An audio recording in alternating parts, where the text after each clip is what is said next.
Welcome back to State of Decay 2 and the Lion's Share. The last episode was one of those fun ones where it ends in tragedy. We managed to lose a character, Liam, whose dead body is right there. He was killed by ferals, so he's not a zombie, he's just a dead body. He's also got a Vandito, full of fuel, full of stuff, and he's got a backpack full of stuff. Now, the Vandito was already pretty full. So, I'm not actually certain how easily I could take back everything that is left behind up there. One thing I should check, though, is... Oh, here we go. My armory is still in progress, so we're still watching to see if this mission gets completed once that armory is done. That was kind of our goal last episode before I was so rudely interrupted by a pack of ferals. Now, yeah, I think I will actually run out there in a vehicle. Actually, not this vehicle. Is there a different vehicle around that is just kind of a throwaway garbage vehicle? Not lying around. How expensive are the ones that I have access to on the radio? I could get a 400 influence vehicle. I'm up at 1,000. I want to get to 2,000 so I can like even out my fuel costs. So yeah, I don't think I want... Yeah, I think I will. I think I'm going to take this car up there. I can come back later to try to rescue the car as a separate trip. For right now, I'm more concerned with just making sure that I collect all of this gear. And that I get out there quick before I forget what I'm doing. Also, I want to get out there quick before that infestation gets much worse. La Coalición has been suggesting that I try out a new bug. Where apparently... ferals will get broken and not attack you. Here's my problem with that. I was just traumatized by 3 ferals. I'm not going to screw around with ferals right now. Sorry, La Coalición. But I believe you that there's a bug. I believe that you've caught video of it and that you have been very helpful sharing it with us.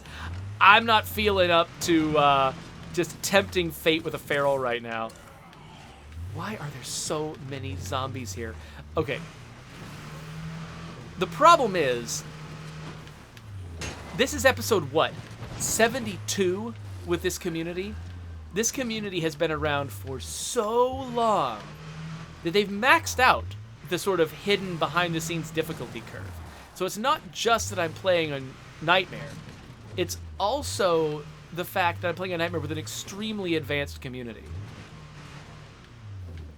Okay, so I'm going to park not that close. Oh, hello, bloater. By the way, I'm assuming that this is suppressed.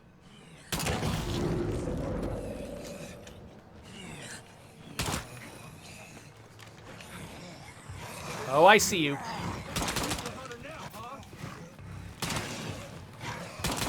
Oh, crap. Well, I got 2 of them.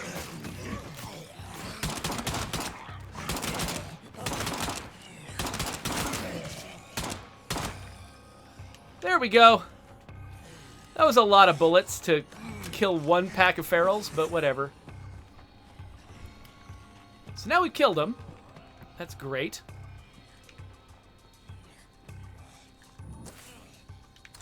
I still need to deal with that. I'm leaving the car back there because I want to have a nice, easy car to run to if I need to get away from a bunch of zombies that are crowded around me. So what's Scary Gary good at?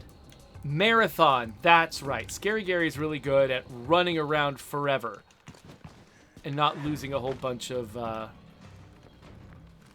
stamina. So, sorry, buddy.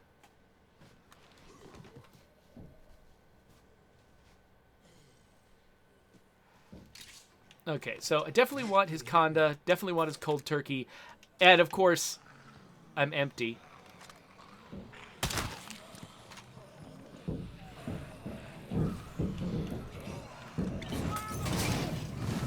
I wasn't even thinking about the fact that my character's inventory was just full of garbage he didn't need. Okay, so now the question is... Okay, we've got a screamer somewhere that counts as being part of that infestation. Okay, and that was the last zombie. Where's the screamer? And why isn't it screaming? Is it on the roof? We used to have a big problem with infestation zombies ending up on the roof. But no, I think that's an old problem. Aha, maybe it's this one. Where's that guy? There he is. Okay, infestation cleared. That's good. I got a bunch of crap I don't need in my inventory. I mean, I got the most important stuff that Liam was carrying, but I'm gonna need to take multiple trips. So let's get the Bandito home. I'm pretty sure it's full in the back, right? Mostly full in the back. Close enough, anyway. Let's get the Bandito and all this stuff home. Actually, you know what? I think it's more straightforward to go down there. Let's head down to this outpost. I think that there's, just more straightforward roads leading this direction. So we'll go down to this outpost. We'll drop off some stuff, and then we'll come back up to get the rest of Liam's gear and head home. And then at some point in the future, I'll probably come back and grab that pickup. In fact, maybe that's the next thing I'll do. Maybe I'll just take a nice walk to go get that pickup. Scary Gary's got marathon, so he can run a long ways without a lot of problems.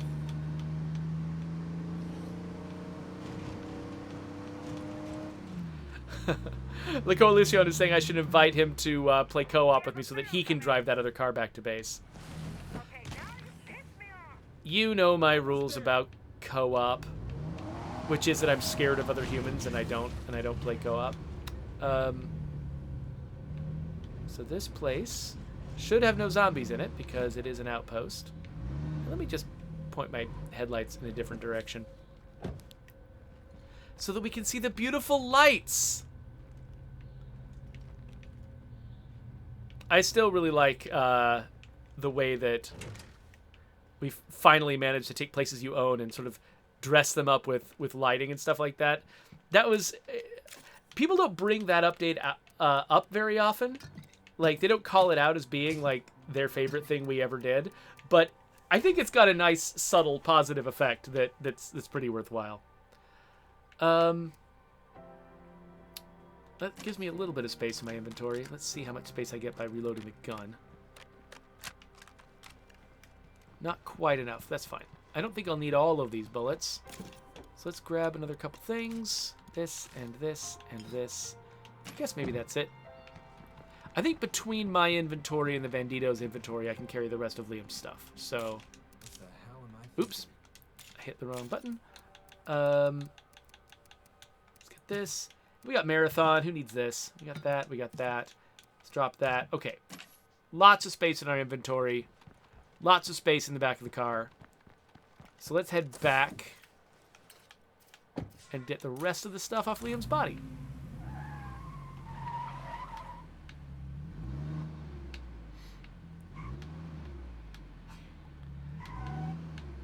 So, Ed Blake is suggesting that I could do a stream where I race with my son in different cars. Or getting the same car and race with him around the map.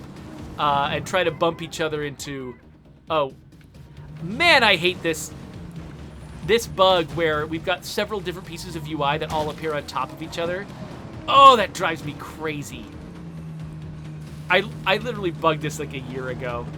Unfortunately, we just don't use mission critical areas that often, and so people don't bump into that problem very often.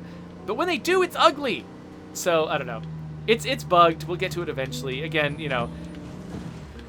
I'm not really, like,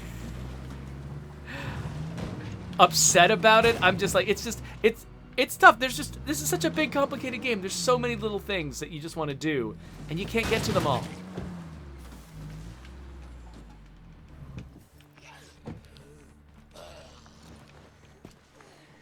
But anyway, yeah, so we've already done, I think my son and I already did a video kind of like that.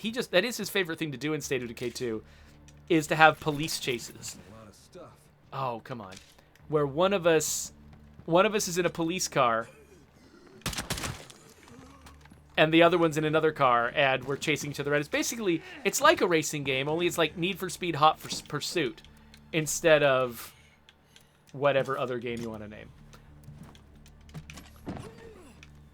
All right, well, take that, zombie.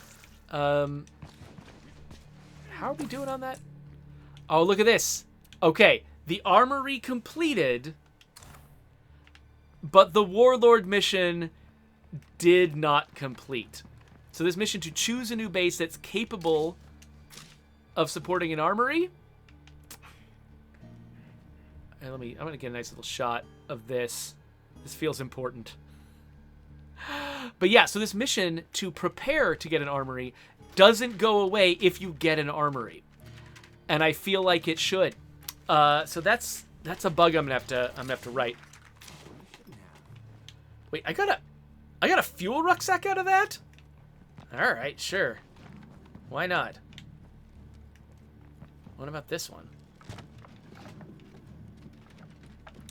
Oh, this is... Right, okay. For a second, I thought that was just a freestanding... Oh, I gotta drop this in the back. I thought that was just like a freestanding object, but I think it's actually part of one of these sites. Because usually, like, just a freestanding container that's not part of a site will not have any... what are they called? Rucksacks.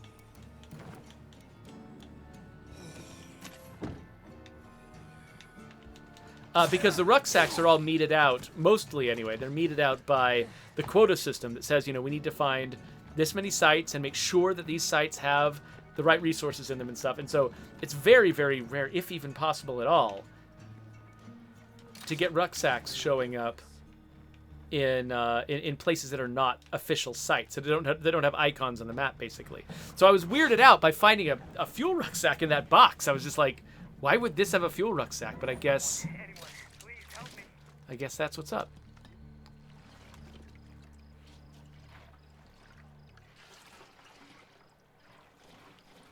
Maybe we can trade this to someone. All right. I just wanted to like satisfyingly clear out a site before we headed home. So there we go. We've done it now.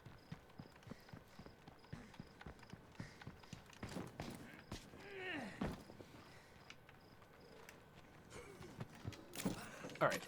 Yep. All of our slots are filled. Aha, that zombie decided to stop and grunt at me instead of chasing me. Well, you're lost, buddy. Let's head home. And so really, I mean, what I'm going to need to do... I mean, this is the last episode I was going to shoot today, which is good, because I need to quit the game and come back to make this Warlord mission go away. Did I just hear a feral while I'm crashing my car? Yes, I did. Okay, Coalición. There's my test.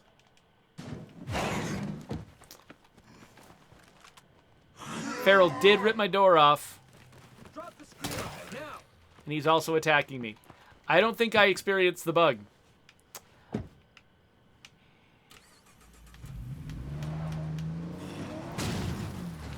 But maybe I did it wrong, Coalición. I'm not sure what the repro steps are for that bug. What was I talking about a second ago? I forgot. Okay, yeah, so that optional objective is out there. So I don't need to mark my base because it's already got an objective on it. Anyway, so yeah, so I'm going to need to quit the game and come back to make this mission despawn and try to respawn. I'm pretty sure that when it tries to respawn, if it even tries at all, it'll see, oh, you've got an armory now. You don't need this mission, and it won't give me a mission. And it'll give me another mission on the Warlord path.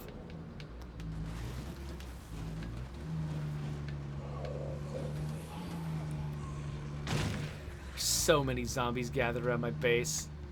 It's great.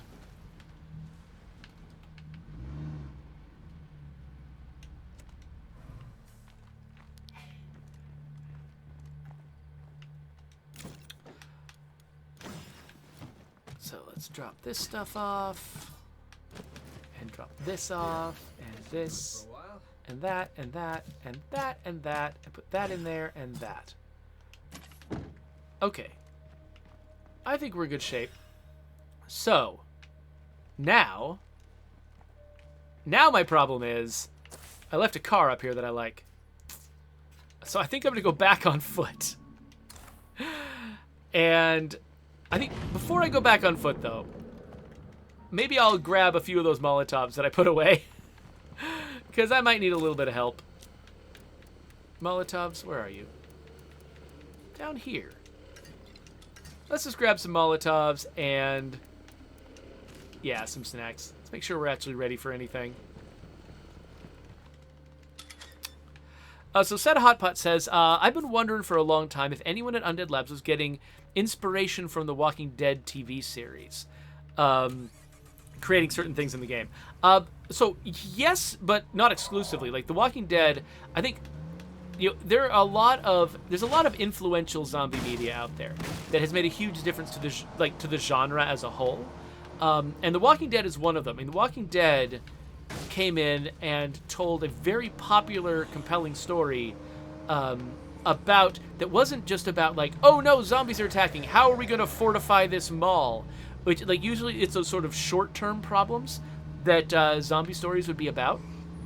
Stuff like, like Dawn of the Dead or something like that. How are we going to survive in this mall?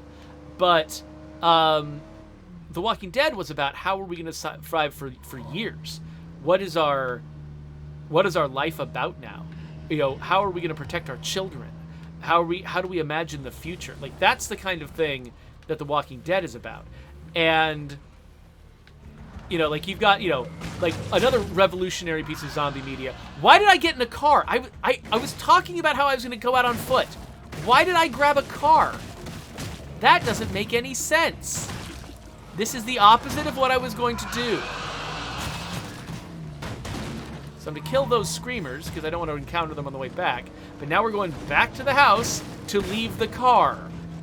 What the heck? I guess I just really liked your question, Set a Hot Pot. So was that Set a Hot Pot that I was answering? And now I'm in a hole. What am I doing? I don't know. I'm stuck. This is silly. Why aren't I any good at this game? Okay, wait. Where am I? This. Where am I? Oh, I'm going all kinds of stupid places. I just want out of this place. That's all I want. I'm going down into some valley now. I hope this wasn't the shortcut that one of you was talking about, because this is not feeling like a shortcut to me. I think it might have been, was it Ed Blake that was talking about the shortcut? Anyway, I don't think this is a shortcut. I don't think this is what you were talking about either. We're getting out of this valley. We're getting out this crevice, this chasm. So yeah, anyway, so you've got like, another really, really influential recent, past century, or this current century, zombie piece of zombie media was 28 Days Later, right? And that was followed up by 28 Weeks Later. But The Walking Dead is like, what are we doing 28 months later? What are we doing 28 years later? How are we going to have any sense of hope over the long term, imagining what our lives are going to be like in a world that is completely dominated by zombies now? And The Walking Dead introduced this, I don't know if it's the first one to introduce it, but it certainly brought in this idea of, every person when they die becomes a zombie. There's no curing the zombie plague. There's no avoiding infection. Like, that's not what it's about. It's about, this is a new world now. How do we live in this new world? And so that aspect of The Walking Dead that, sort of changed people's perspective on zombie media, that's a huge influence on, what State of Decay is trying to be. What State of Decay tries to accomplish. State of Decay is also about that sort of very long-term zombie survival. And so I think that's probably the biggest impact that The Walking Dead had on State of Decay, was sort of framing the public perception of zombie media so that it's at least as much about that sort of long-term survival as it is about the short-term panic. And so yeah, so that was huge to the development of State of Decay. But the thing is that folks who originated State of Decay watched way more than that. Like, if you talk to Brant Fitzgerald and Doug Williams and James McMillan and a lot of these folks, they were massively into a lot of zombie media. It goes well beyond just the recent stuff. 28 Days Later, The Walking Dead. They were into Romero stuff. They were into like some of the original zombie movies, and they watched all of that stuff to inform the creative decisions they were making in State of Decay. And so you can't just point at one piece of zombie media and say that this is the one that it's based on. This game is deliberately based on the full sweep of zombie media, trying to cover as much ground as we can because we want players, no matter what their favorite zombie movie is, we want them to be able to kind of, find something familiar and something compelling in this game. This game is about sort of the zombie fantasy broadly. It's about sort of living in the world of sort of zombie fantasy. So while I think structurally I think The Walking Dead is a massive influence because it has the same kind of like long-term historical sweep as as State of Decay. It's like it just takes place over a very long period of time. That's one way in which it influenced us, but also like even when we're doing, handling, making references to other media or basing our work on other media that is not The Walking Dead, that little bit of influence of, always having to ask, well, what's it like to live in that world long term? That kind of, it's peppered throughout State of Decay because that is what the game is. The game is you're living in a zombie world. What does that mean? What is that like? And so while The Walking Dead, what we're casting are not much more broadly than just The Walking Dead, it does have like a special place, I think, among the game's influences because everything else we do still has to be seen through that filter of what's long-term zombie survival. What does it look like?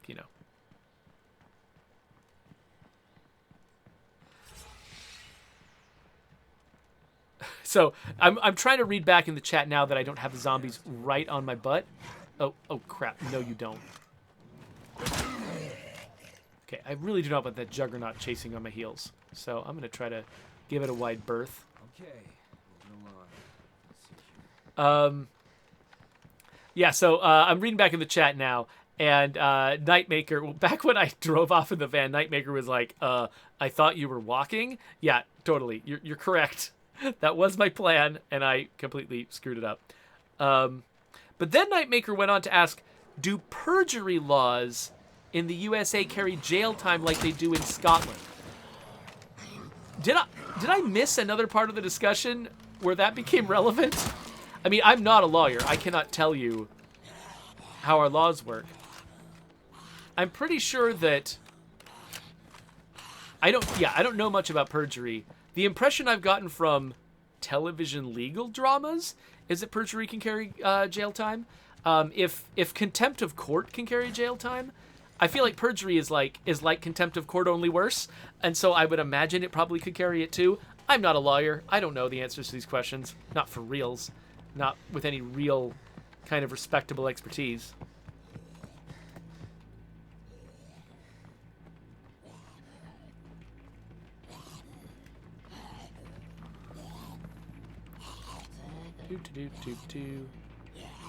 Make up your mind, zombie. There we go. You decided you wanted a bullet in your head. Okay, I just heard a feral roar. Oh, he sees me. Watch the feral. Ha! One thing my ability to react to that feral depended heavily on the fact that I heard it coming. If I couldn't hear, or if I was playing this game with all the volume turned off, that feral would have ganked me from behind with no warning. And that makes me wonder, for the future of the franchise, should we have some kind of optional thing where, key noises that zombies make or that, other threatening characters make show up visibly on the screen? So that, I want to see, is there any place around here I could get more gas? Maybe Seconds Auto Repair? I don't know. Basically, I feel like that would probably help, if we were able to, because replacing your ability as my ability as a hearing person to just pick out, something that's not on screen is coming, and it's coming from this direction. Using stereo sound to find that kind of thing is really, really important to stuff like defending against ferals. And it makes me feel like it probably would make sense at some point in the life of the franchise to do something like, a little ripple coming from one side of the screen if there's a feral roar from that direction or something like that. And maybe make it optional, so if somebody is hearing and they are playing... Oh, hello. I don't trust you. If somebody is hearing and they are playing with the sound turned all the way up and whatever, they can still do the fun thing of trying to echolocate something. That's not what echolocation is. Trying to locate something with stereo sound. They can, because I think that is a really fun thing if you can hear. But having there be a thing you could turn on where you can see the audio, like just not every piece of sound, because that would probably be overwhelming, but just the stuff that I use, that I listen to try to anticipate the most deadly enemies in the game coming after me, like giving people who can't hear, for whatever reason, whether it's because they're deaf or if it's because they've got their volume turned down for some reason, that's the thing, you don't even need to think of all the reasons. Just, it seems like it would be really convenient to have the option to see that stuff visually rather than just having to hear it.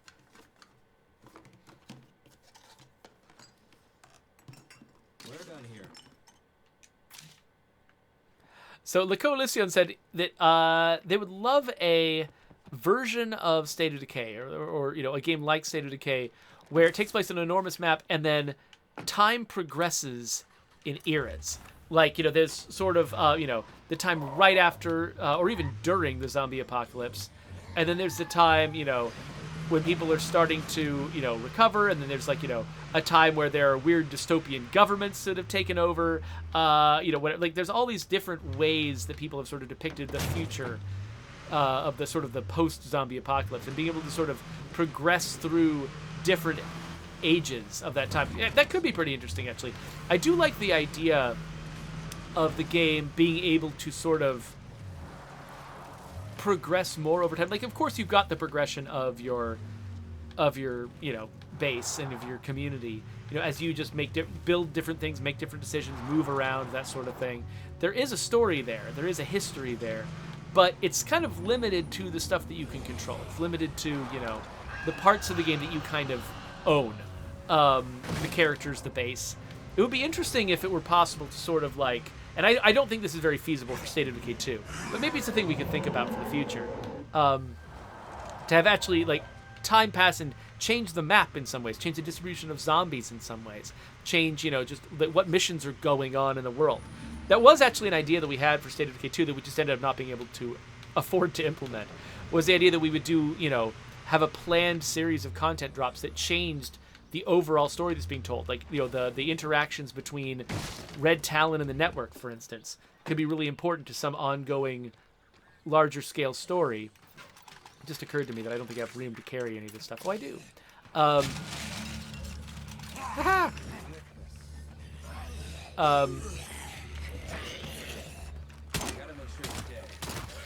That we could tell that kind of story, so that you'd have the story of your own community, but then on top of that story we would have a sort of a larger scale story of how the world is progressing. And that's honestly why those factions exist, was because it was part of the kind of long-term story we were thinking about telling, and we ended up cutting that because it was more ambition than we could take on under the circumstances we were under. But I still like that idea of being able to progress sort of a larger story of the world at the same time that you're progressing your own, sort of internal story.